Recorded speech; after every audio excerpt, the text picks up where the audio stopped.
ልጅ በባዶ እንዳይወጣ ቢያንስ አንድ ጉርሻ ጉረስ። አንቺ ሴትዮ ልጅ አትበይ። በጣም ነው የማፍርብሽ። ከጓደኞቼ በታች ነው ያደረግሽ። ምን የኔ ልጅ እንደዛ ነው እንዴ?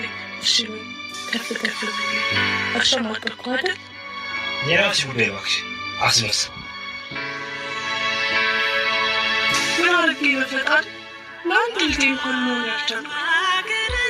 እባክህ ፈጣሪ ሴ እናት ከሙላት በልጅ ትንፋሽ ሙቀት እናት መጣች። በእናት የያዘችው ቃል ከባድ ነው መሰለኝ። ሂድና ግዛት። በማያገባ ጥልቅ አትበል። ደግሞ ሁለተኛ እናት እንዳትለኝ።